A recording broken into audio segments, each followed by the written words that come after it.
लक्ष्मीच्या पावलांनी आज कला आणि अद्वैतमध्ये एकदम झकास ट्विस्ट अशी दाखवणार आहेत। ती पाहण्यासाठी आपल्या चॅनलला सबस्क्राइब करायचं आणि व्हिडिओ शेवटपर्यंत पाहायचा। आज अद्वैत खूप कन्फ्युजनमध्ये असतो की मला कलाला ना थँक्यू म्हणायचं आहे, पण मी कशा प्रकारे म्हणू। पण तुम्हाला तर माहिती आहे अद्वैत आपला ना कलाला समोर थँक्यू कधी म्हणतच नाही आणि म्हणायला गेला तर आपल्या कलाला किती ॲटिट्यूड येतो। त्यामुळेच ना अद्वैत विचार करतो की आपण असं काहीतरी करूया की त्याच्यातून तिच्या चेहऱ्यावरती हसू येईल।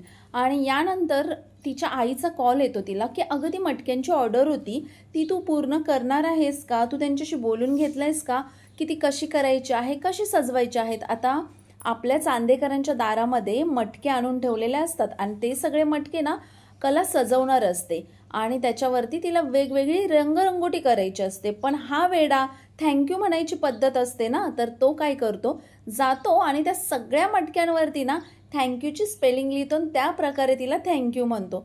आता काय करणार, आता तर कला येते, पाहते तर काय हे काय केलं माझ्या मटक्यांचं, अरे चांदेकर तू हे सगळं काय करून ठेवलेलं आहेस आणि असं का केलेलं आहेस, तुझं थँक्यू असं आहे का, अरे तू माझी मटके सगळे खराब केलेले आहेस, मला ड्रॉइंग करायची आहे त्याच्यावरती माझी ऑर्डर आहे, मी असं तुझ्या कामामध्ये मध्ये मध्ये ढवळाढवळ केली तर तुला चालतं का, आणि तुला थँक्यूच म्हणायचं होतं ना तर असं म्हणतात का, असं ती म्हणायला लागली। आणि यानंतर अद्वैतला असं वाटतं मी एवढं छान केलेलं आहे, एवढं छान प्रकारे थँक्यू म्हटलंय तरी हिला काही पडलेलं नाहीये। आता तो चेहरा पाडून आतमध्ये घरात जातो तर आबा म्हणतात नेमकं झालंय काय, आणि त्याच्यासोबत रॉकेट सुद्धा असतो।